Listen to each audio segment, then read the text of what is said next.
Well, hello there and welcome to another edition of Warbird Wednesdays. My name is Fred Bell. I'm the Vice Chairman here at the Palm Springs Air Museum. And you know, we've been going after jets the last 3 or 4 episodes. Now we're going to go all the way back to the beginning. We're going to talk about kind of the evolution into the biplane. And behind me is a Stearman, a Model 75, a PT-17. We're going to talk about that in a little bit, but we're going to kind of work up to the Stearman because there's a lot of really interesting things about that. Now I'm here with he's chosen another extremely interesting word, punctilious assistant. Greg, did I get that? Is that punctilious assistant, Greg Kenny? And as you can see, I am wearing a birthday hat because my staff, and we have fun with the hats because it's just something different to do. And the staff kind of picks them out for me. And this one today it's my birthday this week, Greg. So when this gets out, it'll actually be my birthday. I have done a great deal since I was 16. I'm only 17 now. You know, I've been very lucky with that. And Greg is looking at me like, my punctilious assistant is looking at me like, yeah, sure, right. But I'm going to take this off. This here, you can tell with this birthday hat, you probably can't get it on camera, but this is worth at least 1/3 of a cent, probably. It's very cheap. We're going to give the toss. Oh, good catch there, punctilious assistant. And we're going to talk today about the kind of evolution from where it started in 1903 with the Wright brothers, and then we're going to work up to the Stearman, which you have to think about 1934, 1935 was pretty much the end of the line for biplanes as far as in warfare, in wartime use. From a standpoint of design, they continued to be used, but low wing monoplanes took over as we went higher and higher speeds. And they still had their place. I'm going to talk about historically about where biplanes kind of fit in because they were still used. The Russians were flying some of their trainers and some of their transport biplanes up until a few years ago. You can still find them. So it's not that they've gone away for pleasure, for aerobatics, but as far as a military applications where they were really running out of steam by about the mid-1930s. So Greg, let's get into it. This is going to be very exciting today. We're talking about biplanes, so we'll get into it. Obviously, it all started in 1903, and you can see a plan view, as I always do, of that aircraft. 1903 with the Wright brothers. This was a pusher, bicycle chain drive, very low horsepower motor.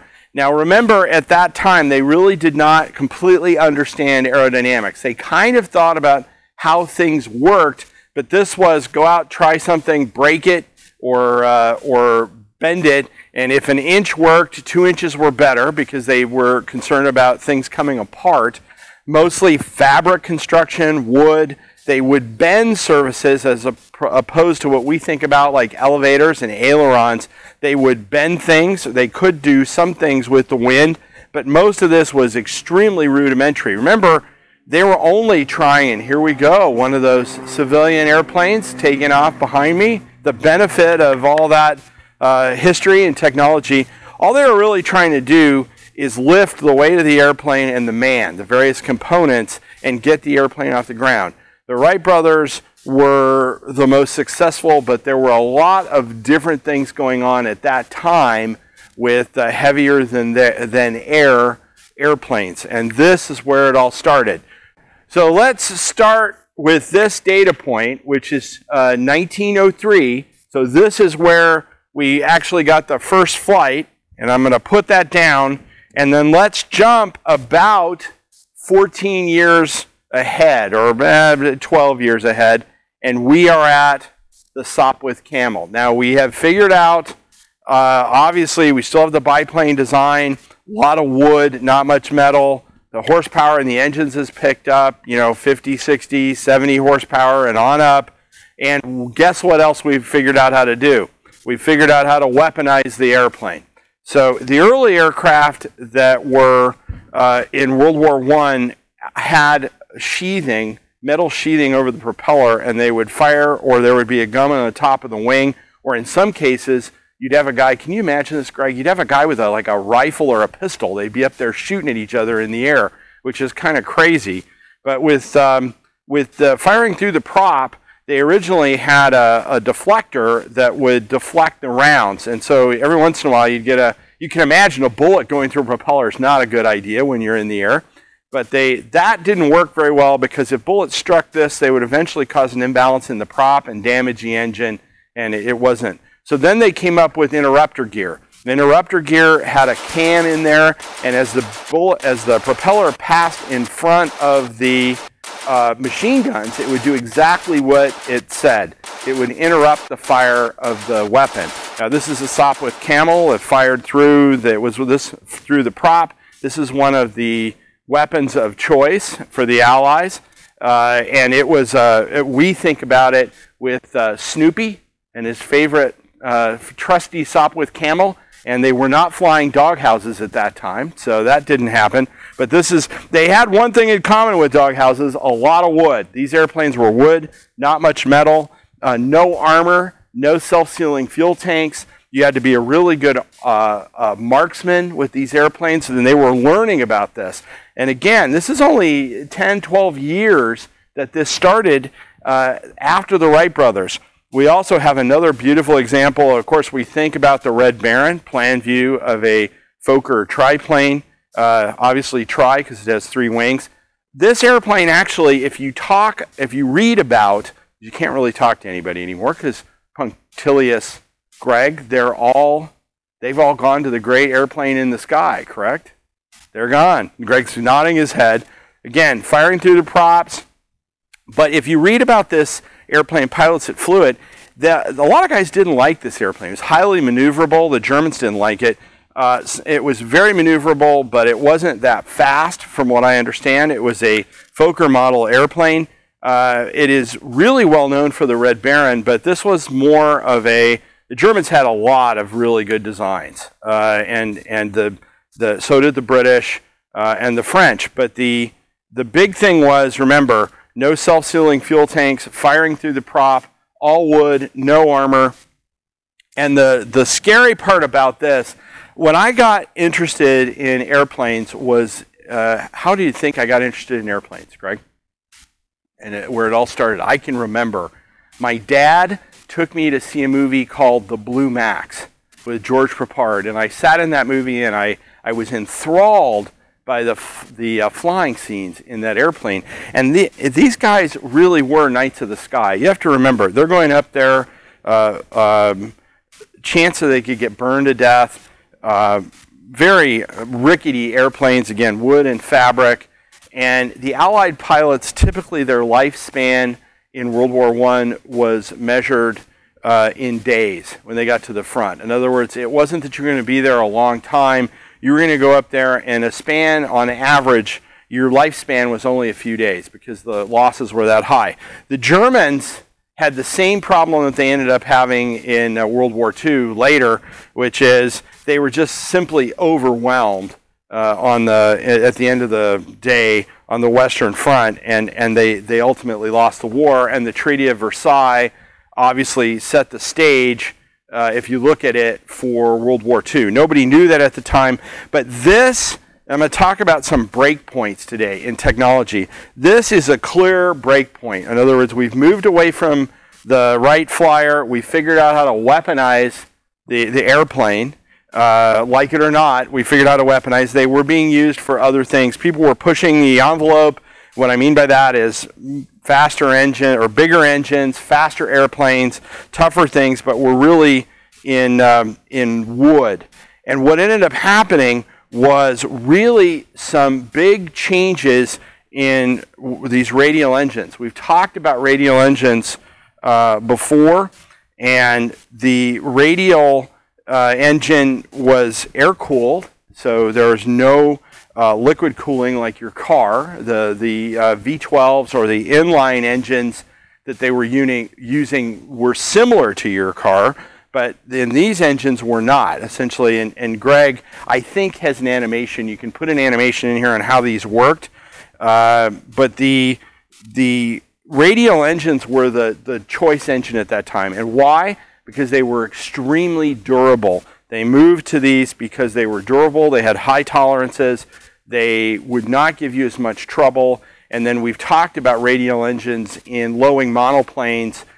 Designers made very specific decisions with radial engines, especially over water, because if you had a problem with a radial, your chance was the engine was going to continue to run. But if you had a liquid-cooled engine out over the expanse of ocean, which is why you saw radials continue to gravitate into Japanese, American designs, people that were doing aircraft carriers and things like that over water, these engines were the engine of choice. So let's move forward. Now we're continuing to stay in biplane land. That's in about the 1920s and the mid-1930s. And at that point, we were now migrating away from wood, and we're still got fabric and still, laminated fabric and things of that nature, but the airplanes are getting heavier, the engines are getting bigger, and that is where we move into, there's another break point. Did you know that, Greg? Another break point. And that is, we're moving into the low wing monoplane, and biplanes now are starting to go away. So we've got biplanes like, and Greg can throw one up, like the Beech Stagger Wing, which I consider to be one of the most beautiful airplanes ever made. Art Deco, gorgeous airplane. Pretty high speed.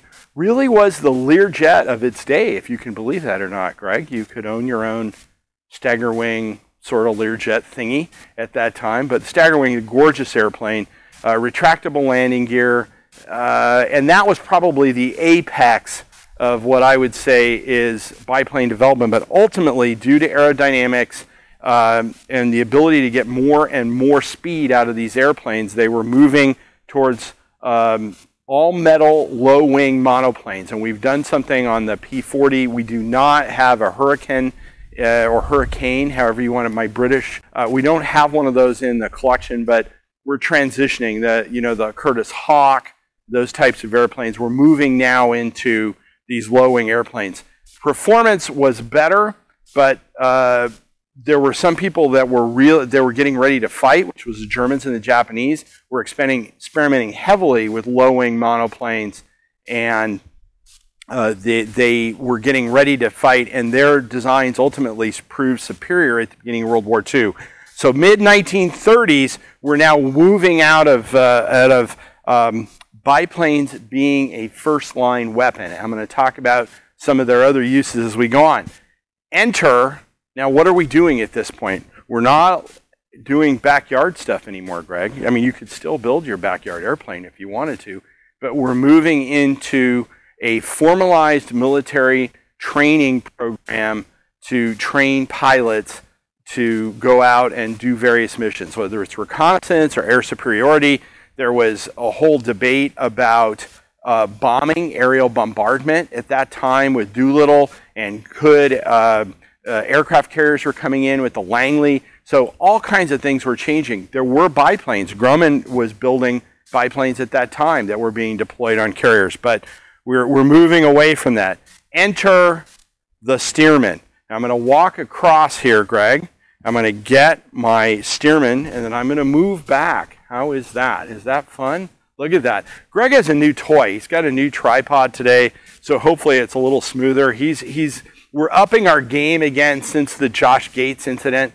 So Greg has upped his game. Obviously, the wood on the prop does not pop out of the Stearman, but I'm going to do my best to make sure that this doesn't fall away. But here is the Stearman. Now, plan view on the Stearman, two-place aircraft. These airplanes were being used more and more as trainers. Now, the Stearman and the Stearman Aircraft Company, it actually became part of Boeing in the mid-30s. The Stearman was essentially a basic trainer, and it was designed to get you to another training aircraft or get you into higher horsepower airplanes. Now, we've still got wood in the wing, and Greg, I'm going to go over here and I am going to swap my side here. Look at that. Did you notice that? I pirouetted. Greg, are you excited about that? Very much so. Now, Greg can get a better shot of this, but you'll see these interior wing designs. You can see the wood in there. the various tensioners that would hold the spar together, the various spars. But we're still dealing with wings that have a lot of wood in them, but now we're dealing with an all-metal fuselage, rigid gear, fuel tank up top. I'm going to talk about flying characteristics on this. Power plants were variations on 220 horsepower radial engines, and then later when these airplanes went into either crop dusting or private use, we were talking about a 450 horsepower engine. I'm going to talk about this particular airplane in a minute, but the 450 was not anything that was used in military service. So the 220s were, and there were a ton of variations. There were about 10,500 of these airplanes produced. There were 8,000 that were actually built for military service or put into military service as complete airplanes. And then there was about 2,000 or 2,500 that were built in kits. They were a part. Did you know this, Greg? They were a part, and they could be used as parts airplanes. They were cannibalized for parts. But total production was about 10,500 of this type. Again, these are all built under Boeing. The original design of this airplane, interesting name, Greg, Fred, fun fact, was called the Skyboy. Skyboy, can you believe that? Interesting name. Skyboy did not take off for whatever reason, and the airplane was eventually named the Stearman. Now, let's talk about flying this airplane. This particular airplane was a trainer, so it was tough. It had that fixed gear. Drawback is narrow gear. Remember, we've talked about some of those big fighters with all that torque having wider gear. This has narrower gear, so it can be a bit of a challenge to land. It had the weight of that fuel up on the center fuel tank, which meant it had some center of gravity issues that you had to be careful of. The airplane did, and all the tail draggers did not do well in a tailwind situation. But the Stearman, the thing about the Stearman was designed to wash you out. Oh, yes, McDribble. You know, we like to talk things over with you fellows occasionally to see how you're getting along. Yes, sir. As a matter of fact, I just had a problem come up. I'd like to ask your opinion on it. Yes, sir. Got a couple of pictures here. What sort of disciplinary action do you think you should be subjected to, McDribble? Well, very severe, sir. Yes. Here's another one. Going too fast. Had to stop quickly. Stepped on his brakes too hard. What would you think of a cadet who did that, McDribble? Well, very unfortunate, sir. Would you like to know who was responsible for these accidents? Yes, sir. Cadet Sylvester McDribble. Yes, sir. The bottom line is this airplane was designed to separate the men or the women from the boys and the girls. And the idea was if you got through this airplane, you could move up to bigger horsepower and more complex airplanes. But this airplane was designed to see whether or not you had the aptitude to fly it.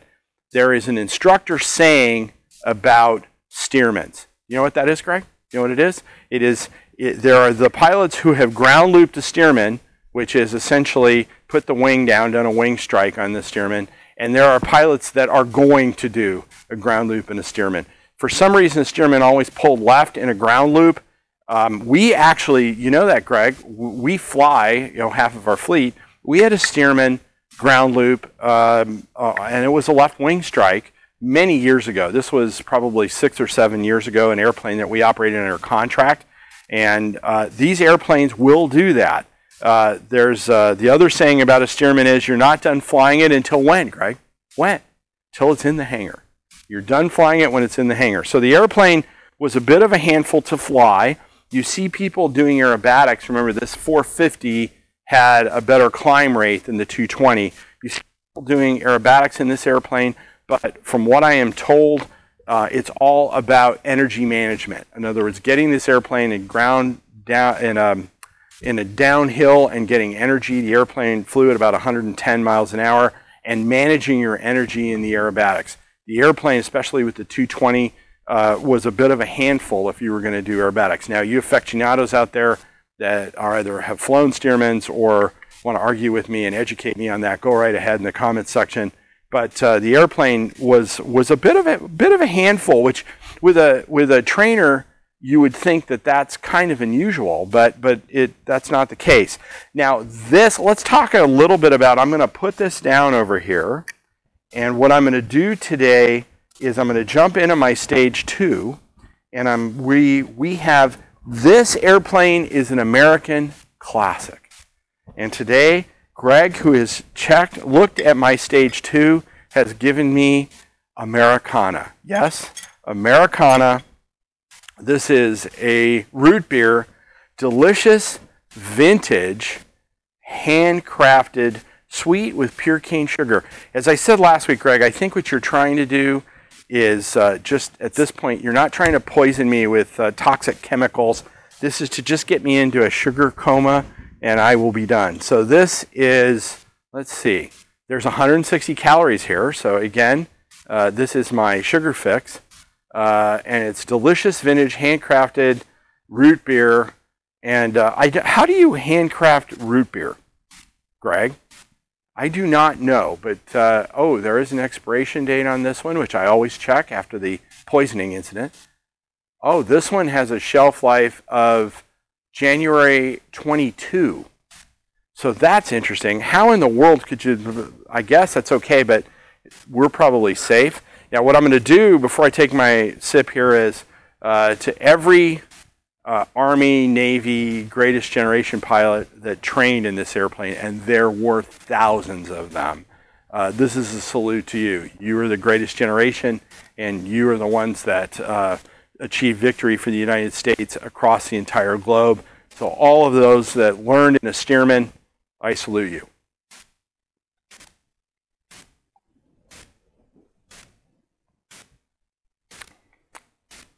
Greg, I hate to say this, another good choice. The people watching this are waiting for the poisoning incident. This is like the kind of people who watch the race cars to watch me, the crash. You're just people waiting for me to die here. But this is not bad. I'm going to keep this. So this airplane particular, let's talk about this airplane. This is an N2S-3. This particular aircraft was built for the United States Navy. There were a little over 1,800 of them made. It did not come with the 450 that's on it right now. This airplane actually came with a 220, but again, a lot of these airplanes in aftermarket for crop dusting and things of that nature were given that 450 horsepower power plant. The power plant itself, now the kids at home, and this is kind of a Fred fun fact, but I'm going to make you go look for this one. Okay, this engine is called a snap cap. So the kids at home, I want we always talk about the airplanes. I want you to go find out what a snap cap radial, this is an R985. Go out and find out what a snap cap is. Very, very interesting when you find out what it is, and then you can tell me in the comment section, okay? But this is a very early engine. So from a standpoint of a museum engine, this is a sought-after engine. It's a very, very early 985. Now, this particular airplane was, Greg, it's not a movie star, but is a historically significant airplane. This is Baron Hilton's personal Stearman. He was known as the flying innkeeper, and yes, I am talking about Hilton Hotels, Baron Hilton. It was his airplane. He used to fly it all the time. The Hilton Foundation has donated this airplane. We get about 3 airplanes a year that get donated to the museum. We have 66 airframes that are now in the collection.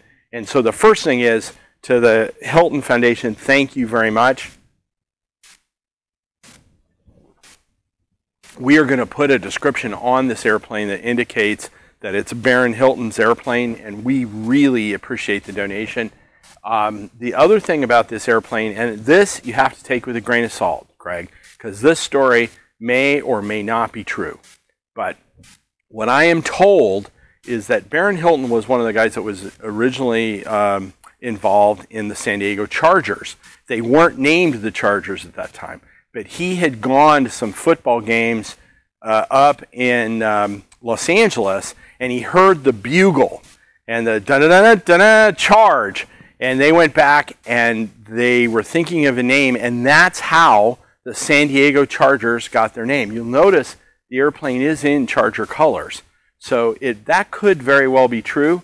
We're going to probably put Barron's name in memory of it, and we're going to research that. If that is true, we're going to put a bugle underneath the airplane or something. But this is Baron Hilton's airplane.